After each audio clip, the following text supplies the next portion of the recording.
जय गुरु जी। शुक्राना गुरु जी। सारी संगत को जय गुरु जी।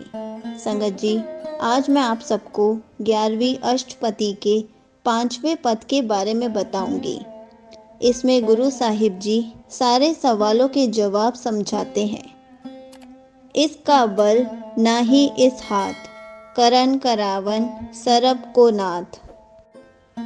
जो मन रब से जुड़ गया है उसे ये बात अब बड़ी ही अच्छी तरह से समझ आ जाती है कि हमारे पास जो ताकत है, जो बल है, उसमें भी हमारा कोई हाथ नहीं। हमारी हर ताकत परमात्मा से आ रही है। वे सब जीवों के मालिक हैं, वही सबसे सब कुछ कराने वाले हैं। सुधरा हुआ मन और क्या क्या देख पाता है। आज्ञाकारी बपूरा जीव, जो तिस भावे सोई फुन थियु। वे समझ पाता है कि ये बेचारा मन तो प्रभु का आज्ञाकारी है। पहले नहीं था, पहले तो हर गलत कार्य करता था, लेकिन जब से गुरु से जुड़ा तब से समझ आई कि असलियत क्या है। मेरे दुख का कारण था माया के प्रभाव में जीना, और जब से प्रभु गुणों के हिसाब से जैसे कुदरत चलती है वैसे जब से जीने लगा तो फिर जो हुक्म होता है मन उसे सुन पाता है। मन वैसे ही उस हुक्म की आज्ञा में चलता है और वे जान जाता है कि वही सब कुछ हो रहा है जो परमात्मा चाहता है। उसके बाहर कुछ भी नहीं है। संगत जी, ये उस भक्त की बात हो रही है जो रब से जुड़ा है। इसलिए जब उन पर कोई मुसीबत भी आ जाए तो वह ये नहीं कहता कि ये मुसीबत मेरे ही गले क्यों पड़ी। वे तो कहते हैं कि हे मेरे मालिक, ये सब आपकी ही रज़ा है।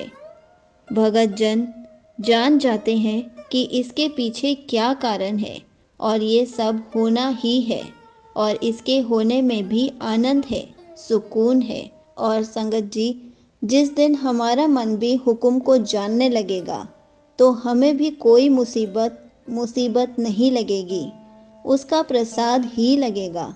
और ऐसा मन जब किसी को देखता है तो क्या सोचता है। कबहू ऊंच नीच मह बसे, कबहू सोग हरख रंग हंसे। वे फिर जब दूसरे को देखता है तो उसमें परमात्मा को देखता है। वे देखता है कि परमात्मा कभी ऊंची जातियों में बसते हुए दिखाई दे रहा है, और जब वे छोटी जातियों वालों को देखता है तो वहाँ भी एक परमात्मा बसा हुआ दिखाई देता है। भाव वे हर जगह है, छोटा बड़ा नहीं बल्कि हर किसी में है। और जब मन माया में लगा होता था तो सब में रब को देख नहीं पाता था। इसलिए माया में विकारों में फंसे हुए मन को कभी दुख मिले तो दुखी हो जाता था और खुशी मिले तो खुश हो जाता था। भाव वह स्थिर नहीं था, उसका खुश होना अभी दूसरों के हाथों में था। कबहू निंद चिंत ब्यूहार, कबहू उब आकाश पयाल। और विकारी मन कभी दूसरों की निंदा कर करके निंदत वाला स्वभाव बना लेता है। उसका सुनना, बोलना, देखना केवल निंदा ही होता है। जब किसी की निंदा से दूसरे को तकलीफ हो तो वह खुश हो जाता है, और जब उसकी निंदा का दूसरे पर कोई प्रभाव ना पड़े, भाव उसका तीर ना चले, तो पाताल में गिर जाता है। भाव दुखी होता है, चिंता में चला जाता है।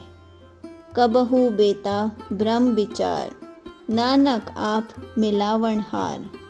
पर सुधरा हुआ मन ये भी साथ में देख रहा है कि मन चाहे जितना भी गलत है, पर जब वह गुरु से जुड़ता है, जब वह परमात्मा की वाणी उसके विचार से जुड़ता है, तो वह सुधर जाता है।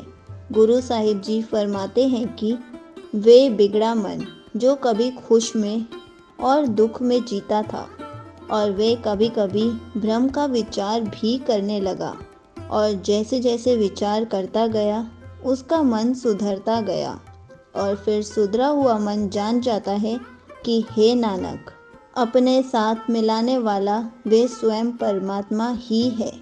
उसी की कृपा से मन प्रभु से एक हो पाया है। संगत जी, यहीं पर 11वीं अष्टपदी का 5वां पद समाप्त होता है। जय गुरु जी। शुक्राना गुरु जी।